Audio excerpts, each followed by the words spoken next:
오늘 우리에게 주신 하나님의 말씀은 사도행전 8장 말씀입니다. 8장 26절에서 40절까지의 말씀, 저와 여러분 한 절씩 교독해서 받들어 읽도록 하겠습니다. 그때 주의 천사가 빌립에게 너는 예루살렘에서 가사로 내려가는 광야길을 따라 남쪽으로 가거라 하고 말했습니다. 그래서 빌립이 일어나 가다가 길에서 에티오피아 내시를 만났습니다. 그는 에티오피아 여왕 간닥의 재정을 맡은 고위 관리였습니다. 이 사람이 예루살렘에 예배를 드리러 갔다가 본국으로 돌아가는 길에 마차에 앉아 예언자 이사야의 책을 읽고 있었습니다. 그때 성령께서 빌립에게 저 마차로 가까이 다가가거라 하고 말씀하셨습니다. 빌립이 마차로 달려가서 그 사람 예언자 이사야의 글을 읽는 것을 듣고 그에게 지금 읽고 있는 것을 이해하십니까? 라고 물었습니다. 그러자 그는 설명해 주는 사람이 없는데 내가 어떻게 알겠소? 라고 대답하면서 빌립이 마차에 올라와 자기 곁에 앉으라고 부탁했습니다. 그가 읽고 있던 성경 구절은 바로 이것이었습니다. 그는 도살장으로 향하는 양처럼 끌려갔고 털 깎는 사람 앞에서 잠잠한 어린 양처럼 그의 입을 열지 않았다. 그는 굴욕을 당하며 공정한 재판도 받지 못해 이 땅에서 그의 생명을 빼앗겼으니 누가 이 세대의 악함을 말로 다 표현할 수 있겠는가? 그 내시가 빌립에게 이 말은 누구를 두고 한 말입니까? 예언자 자신을 두고 한 말입니까? 아니면 다른 사람을 두고 한 말입니까? 라고 물었습니다. 그러자 빌립이 그의 입을 열어 바로 그 성경 구절로부터 시작해서 예수께 대한 복음을 전해 주었습니다. 그들이 길을 따라 내려가다가 물 있는 곳에 이르게 되자 내시가 말했습니다. 보시오, 여기 물이 있어 내가 세례를 받지 못할 이유가 어디 있겠소? 그리고 내시는 마차를 멈추라고 명령했습니다. 그리하여 빌립은 내시와 함께 물로 내려가 그에게 세례를 베풀었습니다. 그들이 물에서 나오자 주의 성령께서 빌립을 데리고 가셨습니다. 내시는 다시 볼 수 없게 됐으나 매우 기뻐하며 가던 길을 계속 갔습니다. 빌립은 아소도에 나타나 가이사라에 도착할 때까지 모든 마을들을 두루다니며 복음을 전했습니다. 아멘. 사도행전은 생생한 성령님의 사역이 가득한 책입니다. 그래서 사도행전을 우리는 성령행전이라 그렇게 부르기도 합니다. 그러나 이 성령행전의 중심에는 언제나 복음 사역에 자신을 헌신했던 사람들이 거기 있었습니다. 우리 하나님은 사람의 도움을 전혀 필요하는 분이 아니십니다. 전지전능하십니다. 언제든지 이 세상을 마음껏 말씀으로 변화시키고 또 새롭게 하실 수 있는 분이십니다. 그럼에도 불구하고 하나님은 언제나 사람을 통해 당신의 역사를 이루어 가십니다. 우리는 오늘 이 본문 말씀을 통해 좀 특이한 복음의 사역자를 만납니다. 그들은 사도도 아닙니다. 그리고 주님이 직접 부름받은 제자들도 아닙니다. 그러나 성령과 지혜가 충만했던 사람들, 초대교회 7 집사로 세움받은 사람들입니다. 그 가운데 두 사람, 스데반은 하나님의 복음을 전하다가 영광스러운 순교의 자리에까지 이르게 되었고, 또 한 사람 빌립은 사마리아의 복음을 전해 온 성이 기쁨으로 충만하게 되는 역사, 그래서 복음의 능력 있는 전도자였다라는 사실을 알고 있습니다. 우리가 알고 있는 대로 이 7 집사를 세운 목적은 사도들이 기도와 말씀에 전무할 수 있도록 저들은 교회의 살림을 책임맡도록 직임을 맡게 되었습니다.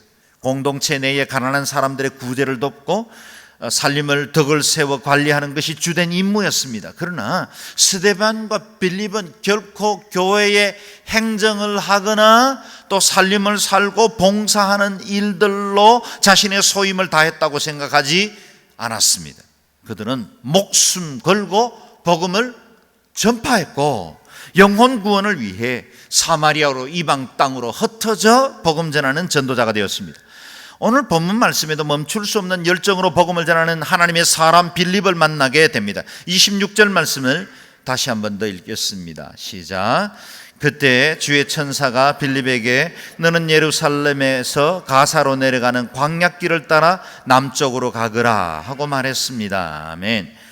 성령님의 말씀이 주어졌습니다. 그런데 그 말씀은 정말 이해하기가 쉽지 않는 명령이었어요. 사마리아 성의 복음이 전파됐고 온 성에 기쁨이 충만하게 됐고 예루살렘에서 온 베드로와 요한에 의해서 기도할 때 성령이 그 성을 강타했습니다. 엄청난 부흥이 일어난 겁니다. 그리고 그곳에는 정말 복음의 그 영적 영향력 때문에 사람들이 주님 앞에 돌아와 예수 그리스도로 말미암는 구원이 확장되고 있었어요. 빌립이 그 어느 때보다 필요한 때였습니다. 그리고 아직도 사마리아 성 안에도 복음을 들어야 할 사람들이 많이 있었습니다. 그런데 주님은 그곳을 두고 떠나 사람들의 그 인적조차 뜸한 광야로 가라. 사람이 모여 사는 곳이 아닙니다. 사람들이 자주 통행하는 곳도 아닙니다. 그런데 그 광야로 가라는 말씀을 주십니다. 그리고 그를 통해서 준비된 영혼, 기다리는 한 영혼을 향한 걸음을 가게 하십니다.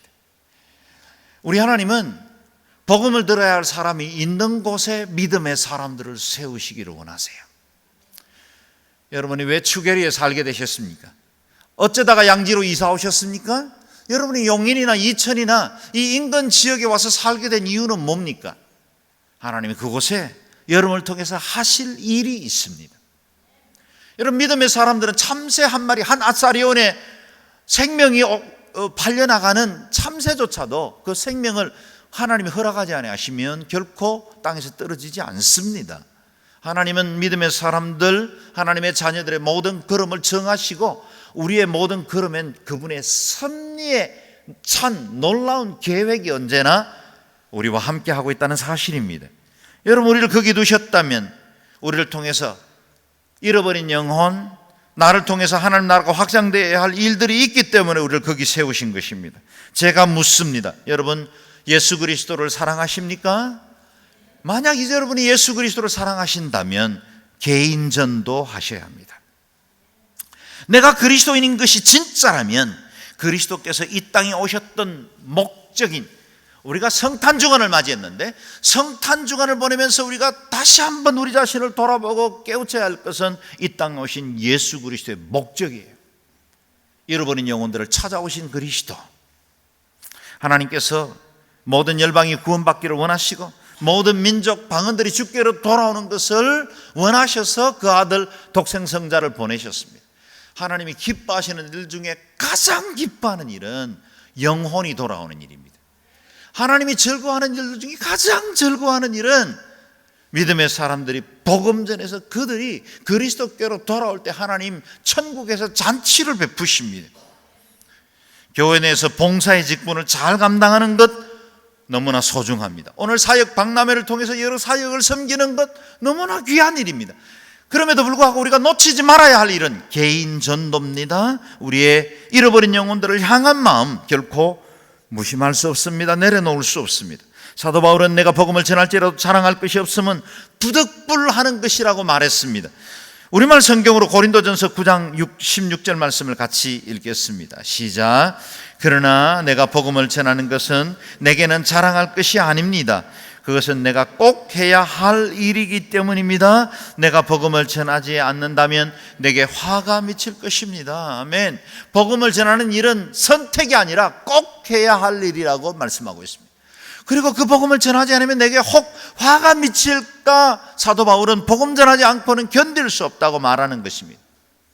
사랑하는 여러분, 우리 온누리 교회는 다른 교회에서 신앙생활을 하다가 수평 이동해서 오는 성도들이 적지 않습니다. 저는 제 개인적으로는 수평 이동은 없다고 생각하고 있습니다. 어떤 성도가 이 교회를 다니다가 저 교회에 옮기게 될 때는 이사나 또는 뭐 다른 여러 가지 상황들, 때로는 즐거운 일로 옮기기도 하지만 또는 즐겁지 못하는 일로 교회를 옮겨야 하는 것들도 없지는 않지요. 그래서 수평 이동을 합니다. 저는 그 수평 이동이라는 말이 무슨 뜻인지를 모르는 게 아닙니다.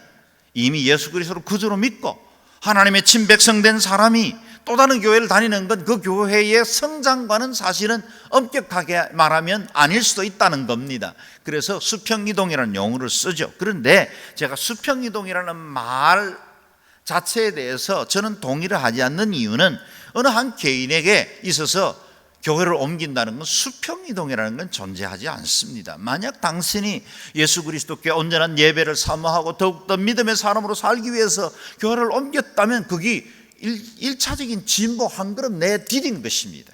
그리고 거기서 진짜 예수를 제대로 만나고 1:1 양육을 통해서, 큐티를 통해서, 그리고 Y 미션을 통해서 내 삶에 새로운 도전을 갖고 하나님의 그 말씀의 관점을 갖게 되고 제자로 살기로 결단했다면 어찌 그것이 수평이겠습니까? 좀 더 나은 믿음의 진보로 이루어진 것이지요. 그런데 이런 이동들 때문에 우리는 새 신자가 아니라 새 가족을 돌보기에도 역부족일 때가 많이 있습니다. 아무리 교회가 부흥하고 혹 교회에 자리가 부족한 일이 생긴다 할지라도 우리가 멈추지 말아야 할 일이 있다면 그것은 복음 증거하는 일입니다. 어느 교회가 전도를 말하는 것은 그 교회 숫자를 늘리고 교회가 부흥하기 위한 것이 아닙니다. 우리가 복음 증거하는 일을 멈추지 말아야 할 이유가 있다면 그것은 하나님께서 이 땅에 교회를 세워주신 목적이기 때문이고, 우리가 이 전도를 멈추는 순간 교회는 생명력을 잃어버리게 됩니다. F.F. 브루네의 말처럼 선교하고 전도하지 않을 때 교회는 존재할 수가 없습니다. 전도를 멈추는 순간 교회는 더 이상 교회가 아닙니다. 하나님의 교회는 이 열방과 지역사회에 복음 전하기 위해서 세운 공동체입니다. 어떤 사람은 말하죠. 교회의 적당한 규모는 성도 300입니다. 300명 정도의 규모가 됐을 때 목회자와 성도들 간에 아주 친밀함이 형성이 될 수 있고 또 성도들을 잘 돌볼 수 있는 정도의 숫자라고요. 우리 양지원 누리교회는 300명이 넘었기 때문에 이제는 전도 안 해도 괜찮습니까? 아니에요. 거기 아직 복음을 듣지 못한 사람이 있기 때문에 어느 누군가가 내가 누리고 있는 이 영생과 축복을 누리지 못하고 있다면 우리는 전도하는 일을 멈추지 말아야 합니다. 그게 우리 교회의 사명입니다. 전도는 선택이 아니라 내 선택이 아닙니다. 왜냐하면 내 신앙의 취향의 문제가 아니기 때문입니다. 나는 야단스럽게 예수 믿고 싶지 않습니다. 예수 자기나 그냥 조용히 믿으면 되지 왜 야단스럽게 안 믿는다는 사람들 그냥 붙들고 예수 믿으라고 이렇게 말하는 건 오늘날처럼 이렇게 교양 있는 생활 그리고 또 프라이버시가 존중되는 세화에서는 이건 적합한 행동이 아니다라고 말하는 겁니다. 사도 바울은 그 믿음의 아들인 디모데에게 유언적으로 남긴 디모데 후서 4장에서 말씀하시기를 너는 말씀을 전파하라 때를 얻든지 못 얻든지 항상 힘쓰라. 이런 복음 전파는 취약이 아니에요.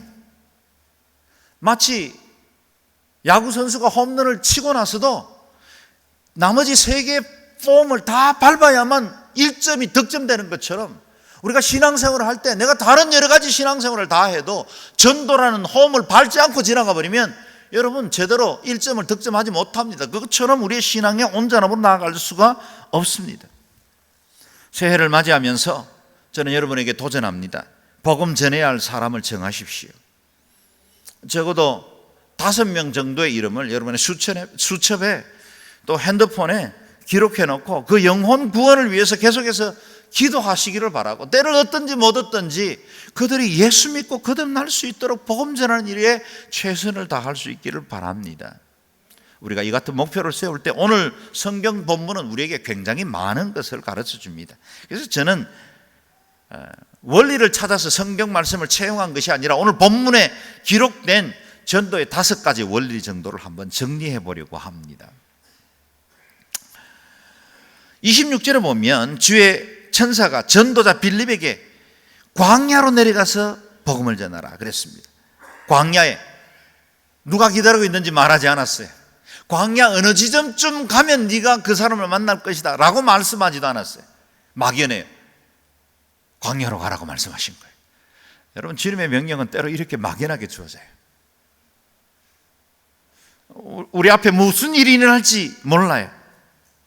사람의 거의 통행도 없는 일, 어떻게 보면 미래가 보장되지 않는 일, 앞으로 무슨 일이 일어날지조차도 분명치 않는 일들을 주님이 내 마음속에 감동을 주셔서 행동하게 할 때도 있습니다. 이 비합리적으로 보여지는 이 명령에 대해서 빌립은 순종했습니다. 순종. 27절 28절 같이 읽겠습니다. 시작. 그래서 빌립이 일어나 가다가 길에서 에티오피아 내시를 만났습니다. 그는 에티오피아 여왕 간다게의 재정을 맡은 고위 관리였습니다. 이 사람이 예루살렘에 예배를 드리러 갔다가 본국으로 돌아가는 길에 마차에 앉아 예언자 이사야의 책을 읽고 있었습니다. 아멘. 순종하고 갔더니 거기 하나님의 놀라운 계획이 기다리고 있었던 거예요. 여러분, 이 완벽한 하나님의 시간표를 보십시오. 빌립이 광야를 향해 걸어가는 보폭을 주님이 세셨어요. 그 시간을 주님 계산하고 계십니다. 그리고 예루살렘에서 예배하고 나서 마차를 타고 에티오피아로 돌아가고 있는 이 내시의 속도조차 재셨어요. 두 속도는 서로 다를 거예요. 마차와 걷는 속도니까. 근데 주님은 이 정확하게 이 속도를 정하시고 한 지점에서 이 두 사람이 만나게 하십니다. 이게 하나님의 섭리예요. 그리고 이 에티오피아 내시가 그곳에 앉아서 두루마리 성경을 펴서 읽고 있는 본문이 오늘로 말하면 이사야 53장 메시아 순환장입니다. 옛날에는 오늘날처럼 장절이 돼 있던 때가 아니었어요. 그냥 두루마리로 쭉 기록된 말씀이에요. 근데 그걸 읽는 중에 정확하게 그 본문을 읽던 위치까지 이르렀을 때 빌립이 탁 나타난 거예요. 하나님의 시간표예요. 하나님 명령하시고 순종하면 하나님의 놀라운 섭리와 계획이 우리를 기다리고 있습니다. 그래서 전도의 제1 원리, 항상 준비된 사람이 기다리고 있다. 항상 우리에게 예비된 심령이 있다는 겁니다. 우리는 여기서 어떻게 유대인도 아닌 북아프리카에 위치한 에티오피아의 행정 고위직 사람이 유대절기를 지키기 위해서 그 먼 길을 왔는가 궁금합니다. 성경에 자세한 기록은 남기고 있지는 않지만 에티오피아는 이사야에 언급된 구스를 의미합니다. 솔로몬 시대에도 구스와 스바 사람들이 솔로몬의 지혜를 듣기 위해서 먼 길을 왔다는 기록이 남겨 있는 걸 보면 이 먼 시대 전부터 이루어진 일을 신약 시대에 보면 얼마든지 그때도 왕래가 있었고 그 가운데 이미 유대인의 하나님을 믿고 섬기는 사람들이 있었고 그들 가운데 이방인이었지만 유대인의 하나님을 경배하기 위해서 예루살렘 성전을 절기를 따라 찾아오는 경건한 사람들이 있었다는 겁니다. 그들 중에 한 사람이었습니다. 그리고 그 에티오피아 왕국의 재정을 맡은, 오늘로 표현하면 실력자 중에 한 사람이었습니다. 재무장관이라고 표현할 수 있겠지만 오늘날의 행정부처의 장관 정도 한 사람 그 이상의 실력을 가진 권위 있는 사람이었을 겁니다. 그가 가진 신앙의 열심이 얼마나 감동적입니까? 그는 긴 여행에 다른 잡담이나 경치 구경을 하지 않고 하나님의 말씀을 읽기로 했습니다. 그리고 당시에는 오늘날처럼 쉽게 성경을 구하던 때가 아니었습니다. 두루마리는 유대 회당 정도에 가야 한 세트가 있을 정도였습니다. 개인은 거의 갖지를 못하는 아주 진귀하고 값비싼 것이었고 사람들이 다 핸드라이팅을 해야만 적혀지는 것이 성경이었어요. 굉장히 비싼 거였습니다. 그 귀한 것을 구해다가 말씀을 사모하는 마음으로 읽었어요. 읽었는데 소리 내어 읽었어요. 소리 내어 읽었어요. 통독할 때 저희가 해볼 텐데 소리 내어 읽어야 돼요. 성경은 항상 눈으로 읽고 입으로 소리 내어 읽고 귀로 들어야 돼요. 이 세 가지로 읽어야 말씀이 우리에게 온전하게 임할 수 있습니다. 소리 내어 읽었어요. 그래서 빌립이 가까이 갔을 때 이사야 53장의 어린 양에 대한 말씀을 읽고 있다는 걸 들을 수 있을 정도로 큰 소리로 읽고 있었다라는 겁니다. 빌립에게 말씀하셨던 그 성령님은 더러 우리에게도 말씀하십니다. 그에게 가까이 다가가라. 바로 이 사람이다. 내가 너를 그의 손에 붙였다. 그의 영혼을 내게 맡겼다. 네가 복음을 전하라.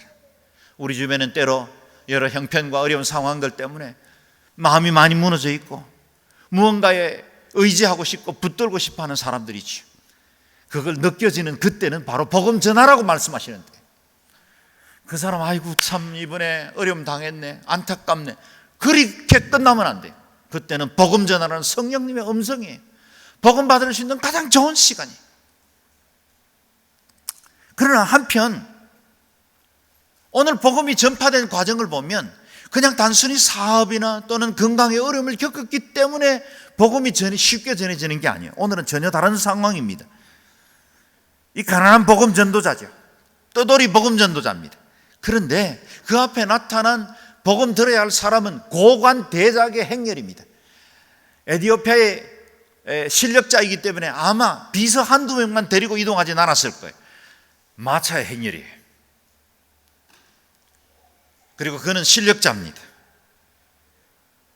그리고 객관적으로 비교해보면 빌립과는 비교될 수도 없는 권위를 가진 사람입니다.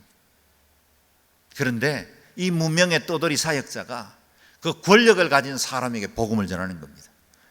여러분, 우리가 복음 전할 때 자주 실수하는 것 중에 하나는 내가 더 똑똑하고 내가 더 많은 것을 알아야 복음 전한다고 생각할 때가 많이 있어요.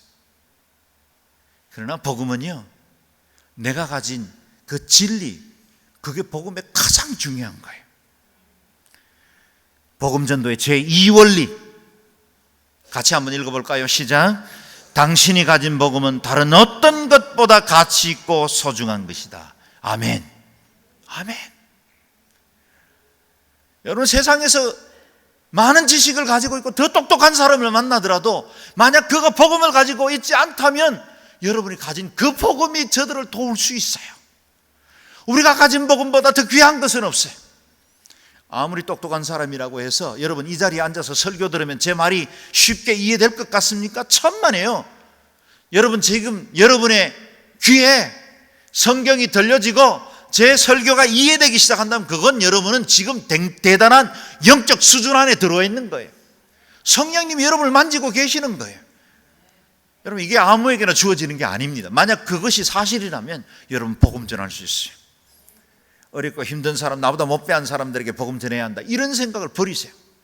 더 똑똑하고 훌륭하고 걱정할 게 하나도 없는 것처럼 보여지는 사람이랄지라도 그들에게 만약 예수 그리스도가 없다면 그들은 가장 불쌍한 사람이고, 그들에게 나는 줄 것이 있어요, 나는 나눌 것이 있어요.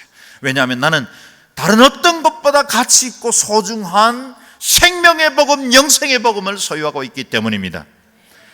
이 성령의 지시를 받은 빌립은 담대하게 그에게 다가갑니다. 29절 30절 읽겠습니다. 시작. 그때 성령께서 빌립에게 저 마차로 가까이 다가가라고 말씀하셨습니다. 빌립이 마차로 달려가서 그 사람이 예언자 이사야의 글을 읽는 것을 듣고 그에게 지금 읽고 있는 것을 이해하십니까? 라고 물었습니다. 아멘. 그러나 그렇습니다. 빌립은 정확하게 이 내시의 문제가 무엇인지 알고 있었습니다. 여기에 복음의 접촉점 이라는 원리를 발견하게 됩니다. 복음 전도의 제3원리. 사람마다 다른 복음의 접촉점을 가지고 있다. 어떤 사람들에게는 삶의 의미가 무엇일까? 이게 접촉점이에요. 어떤 사람은 질병이에요. 어떤 사람은 자신의 여러 가지 삶의 문제 때문에 공허합니다. 여러분, 얼마나 많은 자살자들이 있어요. 진짜 복음, 생명의 복음을 만나면 그런 일이 일어나지 않아야 마땅한 거죠. 여러분, 담대하게 물으십시오. 당신의 삶의 참된 이유가 무엇인지 아십니까? 우리가 이 땅을 살다가 다음 세상에 만약에 깨어난다면 당신의 운명은 어떻게 처할지 아십니까? 물으세요. 세상이 답하지 못하는 거예요. 저와 여러분은 답을 가지고 있는 거예요. 당신은 어디서부터 왔고 어떻게 살다가 어디로 가는지 아십니까? 쉽지 않는 답이죠. 그런데 우리는 알죠. 이 답을 제공하라는 겁니다. 자신의 인생에 대해서 진지하게 고백하는 사람, 고민하는 사람이라면 에티오피아 관리와 같은 고백을 하지 않을 수 없습니다. 31절을 같이 읽겠습니다. 시작. 그러자 그는 설명해 주는 사람이 없는데 내가 어떻게 알겠소? 라고 대답하면서 빌립에게 마차에 올라와 자기 곁에 앉으라고 부탁했습니다. 아멘. 세상에는 온통 이런 사람들로 가득 찹니다. 내 인생의 참된 의미를 알려주는 사람이 없는데 내가 어찌 알겠소? 내가 무엇을 위해서 살아야 될지, 내 인생의 진정한 가치가 무엇인지 이 땅이 이 세상으로 끝나는지 다음 세상에 있는지조차도 누군가 알려주지 않는데 내가 어떻게 알겠소? 참된 행복이 뭔지, 어떻게 진짜 행복인지 내가 알지 못하는데, 그런 고백 가득하잖아요. 워싱턴 DC 가까운 작은 교회에 갔을 때 거기에 한 성도님 가정을 만났어요. 기러기 가정이에요. 남편은 한국에서 돈을 벌고 엄마와 딸아이가 미국에 유학을 했어요. 공부도 잘했어요. 아이비리그 보내려고 그렇게 작정하고 그 계획을 했어요. 근데 어느 날 아이가 우울증에 걸렸어요. 사람들을 만나는 걸 기피하고 인생이 그냥 완전히 다른 삶의 모습을 보이기 시작하는데 어찌할 수 없는 거예요. 근데 이 엄마가 고백하기를, 공부 못해도 괜찮아요. 좋은 대학 안 가도 괜찮아요. 아이만 건강하면 좋겠어요. 그리고 고백하는 게 제 마음에 남았어요. 이 아이가 좋은 대학 가면 진짜 행복해질 수 있을까? 생각해 보니까 아니더라는 거예요. 그리고 또 묵상해 보니 진짜 행복이 어디 있지? 막막해지더라는 거예요. 저는 여러분에게 묻습니다. 진짜 행복이 뭐예요? 뭘 해야 진짜 행복합니까? 사실 우리는 쉽지 않는 답을 가지고 있어요. 문제를 가지고 있어요. 여러분, 이 질문들 앞에 예수 그리스도께로 돌아오기 전까지는 참된 답이 없어요. 인생의 마차를 끌고 가긴 하지만, 고관대작이긴 하지만 내 인생의 마차가 빈수레처럼 덜커덕거리고 있는 인생들이 너무 많이 있어요. 그 마차에 올라타세요. 여러분을 필요로 해요. 그 마차 옆자리가 비어있어요. 인생의 자리에 누군가가 와서 내 인생의 삶의 문제를 가르쳐 주기를 기다리는 사람들이 있다는 거예요. 마차에 오를 수만 있다면 그들을 그리스도께로 인도할 수 있어요. 32절 34절 같이 읽겠습니다. 시작. 그가 읽고 있던 성경 구절은 바로 이것이었습니다. 그는 도살장으로 향하는 양처럼 끌려갔고 털 깎는 사람 앞에서 잠잠한 어린 양처럼 그의 입을 열지 않았다. 그는 굴욕을 당하며 공정한 재판도 받지 못해 이 땅에서 그의 생명을 빼앗겼으니 누가 이 세대의 악함을 말로 다 표현할 수 있겠는가? 그 내시가 빌립에게 이 말은 누구를 두고 한 말입니까? 예언자 자신을 두고 한 말입니까? 아니면 다른 사람을 두고 한 말입니까? 라고 물었습니다. 아멘. 사람들은 누구나 에티오피아 내시가 가졌던 그 궁금함을 가지고 있습니다. 내 삶에 참된 구원과 행복을 가져다 주는 이는 누굽니까? 지금 말씀하는 이 예언자입니까? 아니면 또 다른 누굽니까? 지금 내가 타고 있는 이 수레가 나를 행복으로 인도해 줄 수 있습니까? 아니면 또 다른 누군가가 내 인생을 인도해야 합니까? 인간의 그 깊은 심년 속으로 들어가 보면 누구나 이런 거룩한 열망에서 터져나오는 호기심을 갖게 되죠. 여기 복음전도의 제4원리가 있습니다. 누구에게나 그리스도가 필요합니다. 누구에게나 그리스도가 필요합니다. 사람들은 저마다 메시아가 필요합니다. 이 에티오피아의 고관대작도 재산도 있고 명예와 권세도 있지만 삶의 본질적인 질문에 답을 할 수 없었기 때문에 그 먼 구도의 길을 달려와야만 했던 거예요. 우리가 전도 사명에 대해서 기억해야 할 것은 모든 사람이 복음을 필요로 하고 있다는 거예요. 모든 사람은, 아무도 예외가 없습니다. 모든 사람이 복음을 필요로 하고 있습니다. 배운 사람에게도 못 배운 사람에게도 예수가 필요합니다. 가난한 자나 못 배운 자도 못 가진 자도 예수가 필요합니다. 외롭고 고난받는 사람들도 예수가 필요합니다. 주변에 수많은 친구들로 둘러싸여 있지만, 사교적인 사람이지만 그들에게도 예수가 필요합니다. 들어 복음에 대해서 오해하지요. 저 사람은 정말 걱정할 게 없는 것처럼 보이는데 그 사람에게도 복음이 필요할까? 천만에요. 복음을 오해한 겁니다. 무엇이 복음입니까? 영원한 저주에서 벗어나는 생명의 소식입니다. 모든 사람이 죄를 범하였으며 하나님의 영광에 이르지 못하였더니 한 번 죽는 것은 사람에게 정하신 것이 그 후에는 심판이 있다고 하십니다. 아들 있는 자에게는 생명이 있고 하나님의 아들이 없는 자에게는 생명이 없다고 말씀하십니다. 예수 그리스도, 그가 진정한 인생의 답이고 행복의 근원이 되십니다. 모든 사람들은 예수 그리스도가 필요합니다. 내게 만약 이 그리스도가 이렇게 간절했고 필요했다면 여러분, 이 땅에 사는 모든 사람들도 동일하게 그리스도가 필요하다는 사실을 기억하십시오. 빌립은 구약 이사야에 예언된 그 메시아가 예수 그리스도의 힘을 전파했고, 복음 들은 그 이 관리는 지체 없이 자신의 삶을 그리스도께로 드렸습니다. 35절 36절 같이 읽겠습니다. 시작. 그러자 빌립이 그의 입을 열어 바로 그 성경 구절로부터 시작해서 예수에 대한 복음을 전해 주었습니다. 그들이 길을 따라 내려가다가 물 있는 곳에 이르게 되자 내시가 말했습니다. 보시오, 여기 물이 있어 내가 세례를 받지 못할 이유가 어디 있겠소. 아멘. 이 일은 한 개인이 예수 믿게 된 것 이상의 의미를 가지고 있었습니다. 시편 68편 32절에 이 일에 대해 미리 예언하고 있는 말씀이 성취된 것입니다. 같이 읽어볼까요? 시작. 통치자들이 이집트에서 나올 것이요 이디오피아가 그 손을 하나님께 뻗을 것입니다. 아멘. 이 예언의 말씀 그대로 이디오피아가 하나님께 손을 뻗을 것입니다. 이것이 첫 아프리카인의 구원이 되었습니다. 오랜 시간 아프리카는 가난과 전쟁, 질병, 그리고 세속적인 여러 민간 신앙의 상징이 되었습니다.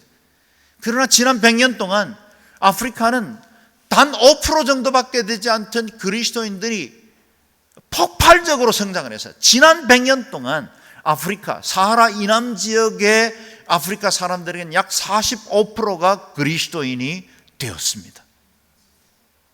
그리고 2050년이 되면 전 세계 기독교 인구의 40%가 아프리카 대륙에 살고 있을 거예요. 아프리카는 새로운 기독교의 중심 국가가 될 겁니다. 이 첫 아프리카인의 구원이, 그때는 그도 몰랐고 빌립도 몰랐지만 그가 돌아간 그 수레는 예수 그리스도의 복음이 실려 있었다는 거예요. 성경 말씀은 1.1획도 어김없이 성취되고야 맙니다. 저와 여러분을 위한 하나님의 말씀도 반드시 성취될 줄로 믿습니다. 38절 말씀을 같이 읽겠습니다. 시작. 그리고 내시는 마차를 멈추라고 명령했습니다. 그리하여 빌립은 내시와 함께 물로 내려가 그에게 세례를 베풀었습니다. 아멘. 이 생생한 복음의 현장이 보입니까? 내시는 믿음이 완전해졌기 때문에 세례를 받은 게 아닙니다. 원입교인이 되고 학습교육을 마쳐서 1년 지난 다음에 세례교인이 된 게 아니에요. 예수 그리스도를 구주로 믿고 고백할 때 세례가 베풀어진 겁니다. 오늘 세례 받으신 분들 다 믿음이 완전하진 않을 겁니다. 아직도 그리스도에 대해서 온전히 알지도 못해요.